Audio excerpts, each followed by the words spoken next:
As Apollo gazes at the wonders of the big screen smoke, that we have in the back. It's the smoke, man. I feel like I'm on fire again. Like another music video is being filmed here. That's tiles freshly burning in the background. Maybe Britney Spears is appearing later on to do a new music video instead. That would be horrific. We are the main stage. Well, perhaps Britney Spears is appearing to sing Beyond the Game, at which point I think I would probably kill myself, and that would be a justifiable action. I bring you the one and only Lau. He is in the red trunks from Team Infused.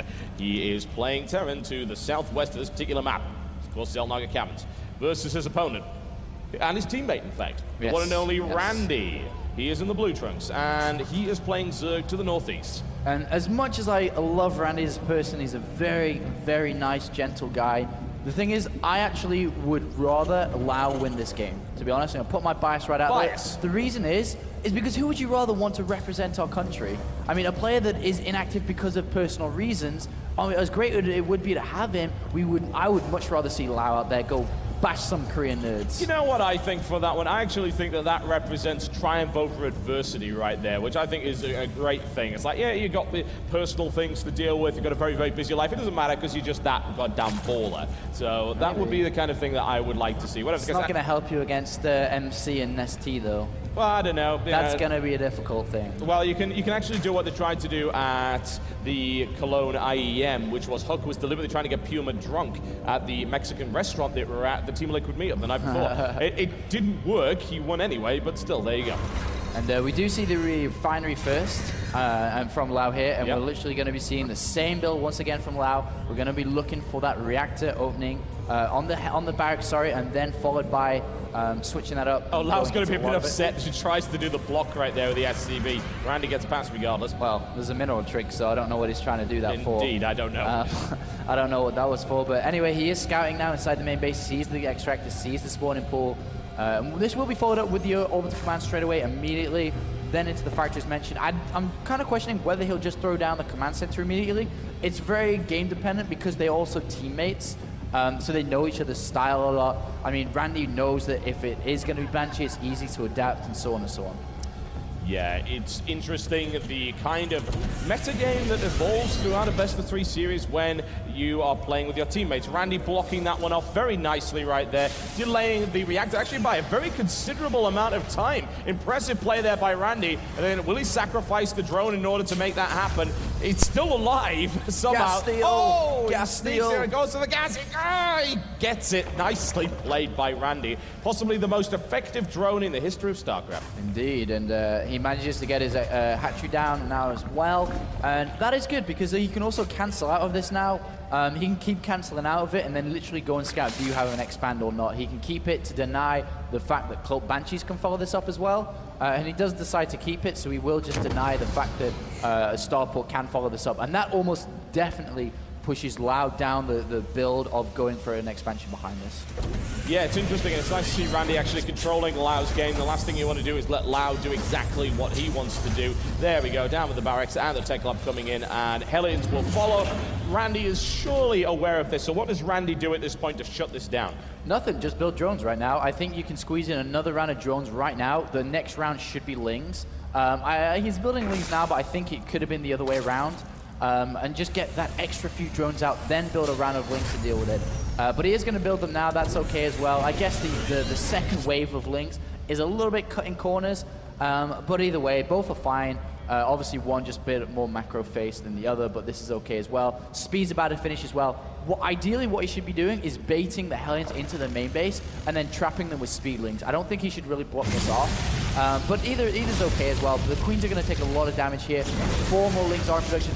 Oh my, is he going layer now? That is so fast. That's gutsy, and the thing is, it's going to be scouted immediately. He might be able to get the surround, but it looks like Lau's control is good enough to prevent that from happening. He loses one Hellion. Will he be able to get the other one? He really needs to split those up, because otherwise that really is a line-them-up situation. But it looks like he'll be able to drive them all the way back. But yeah, you were not kidding about the speed of that layer. What does that mean? He's literally going to be going for very, very, very fast. Well, I don't know. It can be a lot of everything. I think it's going to be very fast Mutalisks, but not too many of them, which is going to throw everything out of the window for Lab because he has no idea. Well, actually, he does have idea. He did see the layer go down, so he already knows that a little bit, but I'm not entirely sure. It could be something different because it is very unique to go for that. He's not even mining gas, which is the weird thing.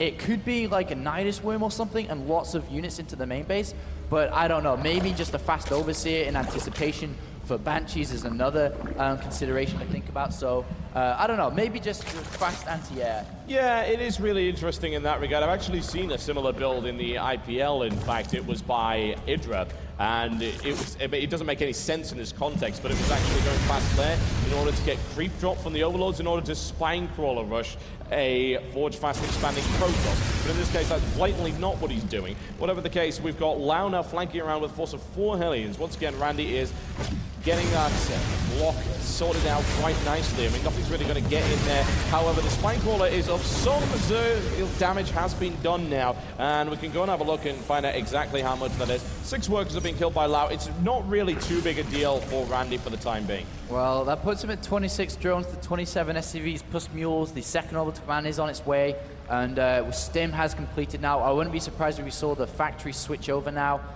into getting siege tanks and so on. And then possibly building another barracks on top of the reactor now. But we are seeing a starport. Always loves to get the starport out early, so scrap that idea about the factories. He's going to go for this. Very early Overseer going into the main base now, sees exactly what's going on, sees the reactor starport, which means that he's going to be dropping very, very heavily around the map. Yeah, I'm interested to see how effective this will be. We've got good creep spread from Randy. He's got a lot of speedlings on the field in order to try and intercept this. He's actually got 47 lings at this stage. Looking to try and get him around there. Can he get the surround? He is able to nail down a good number and not take a huge amount of damage in the process. Randy's not having any of this nonsense. He's gone for the throat. Yeah, I'm not sure if he should be following now, though. He should have probably pulled back.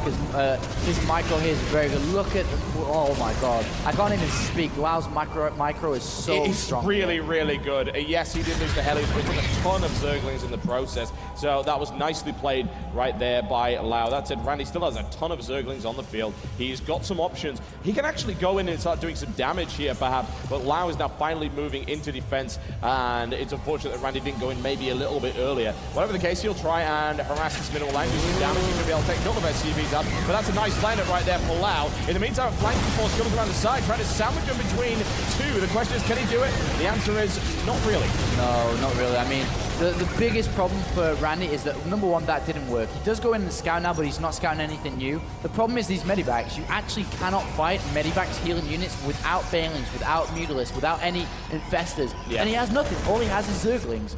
And +1 is on its way now as well. So literally this timing, this counter is going to be really, really difficult for Randy to deal with. Yeah, the armor supply count is 33 to 2, which I consider to be a little tricky. Whatever the case, we'll see just how well these 4 Zerglings face up against the might of the Terran army. And I would say probably not all that well. Whatever the case, he's going to go for it. Lau starting to get a bit aggressive. Draw this queen out of position and then crush it with those marauders. Should be able to do that without too much of a problem. Medevac's moving forward as well, and here comes that big push. And this big push is going to be so hard. I don't even know if we can do it. 26 slings are in making, which is definitely going to help, and drones as well. What is Lau's micro like here? Good position, though. Yeah, he's right in the corner, and he's able to do good damage to these Hellions. Very, very good damage. Barbecues a ton of drones. The lings are coming out, but they're coming out in small waves, which is not ideal. Baneling nest only just completed. There's no way that Lau's going to let that live. Now raining down the firepower on the main mineral line, and Randy is in a massive amount of trouble. And perfect positioning by Lau. Once again, those Hellions gutting everything, and honestly, Randy is done. GG, ladies and gentlemen. And that first game in this best of 3 series between teammates ends up going to Lau.